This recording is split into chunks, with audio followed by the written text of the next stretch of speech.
মৃত্যু আসার আগেই আপনার পরিবারকে যেসব বিষয়ে ওসিয়ত করে যাবেন।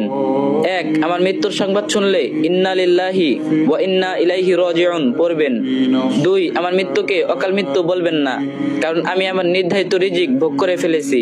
3. আমাকে নিয়ে বিলাপ মাতব করবেন না, জোরে জোরে কান্নাকাটি করবেন না, কারণ এটা সুন্নাহ বিরোধী কাজ এবং রাসূল সাল্লাল্লাহু আলাইহি সাল্লামের কর্তৃক নিষিদ্ধ কাজ। 4. আমার মৃত্যুতে 40 কুলখানি মিলাদ করবেন না, কারণ এটা স্পষ্ট বিদআত। 5. যারা আমার মৃত্যুর সংবাদ শুনবেন তারা অবশ্যই আমার জানাজায় অংশগ্রহণ করার চেষ্টা করবেন। 6. আমার লাশ মাহরাম ছাড়া অন্য কাউকে দেখাবেন না। 7. আমার লাশকে সুন্দরভাবে বিশ্বস্ত মানুষ দ্বারা গোসল করানোর ব্যবস্থা করবেন। 8. লাশ দাফনে ইসলামিক রীতিনীতি অবলম্বন করবেন, সমাজের নয়।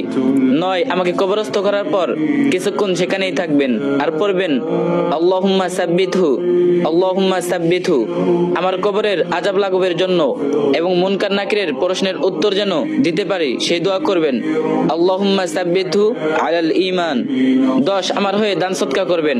আমার সদকা জারিয়া চালু থাকলে সেটার খবর নেবেন, সেগুলোকে সমুন্নত করার চেষ্টা করবেন। 11. আমার মৃত্যু থেকে এই শিক্ষা নিয়ে ফিরে যাবেন, আপনারও সময় অতি নিকটে। 12. আমার ছবি কোথাও দিবেন না, আমার আইডি বা অন্য কারো কাছে ছবি থাকলে তা ডিলিট করে দিবেন। বাসায় আমার ছবি থাকলে ফেলে দিবেন, দেয়ালে ঝুলিয়ে রাখবেন না। 13. আমার পাওনা আমার পরিবারকে ফিরিয়ে দিবেন, না পারলে আমার জন্য সদকা জারিয়া করবেন, তাও না পারলে আজীবন আমার জন্য দোয়া করবেন, আমি ক্ষমা করে দিব ইনশাআল্লাহ। 14. আপনি আমার কাছে কিছু পেয়ে থাকলে আমার জীবিত অবস্থায় আমার কাছে চেয়ে নেবেন, আর যদি মরে যাই পরিবারের কাছে চাইবেন। পরিবারের লোকদের বলবো আপনারা তাদের পাওনা দয়া করে দিয়ে দিবেন, আর পরিবার না দিলে আল্লাহর জন্য আমাকে ক্ষমা করে দিবেন, এতে আল্লাহ আপনাকেও ক্ষমা করবেন। 15. আমার জন্য বেশি বেশি দোয়া করবেন, আমার নামে গীবত করবেন না, কারণ আমি আল্লাহর স্থানে পৌঁছে গেছি।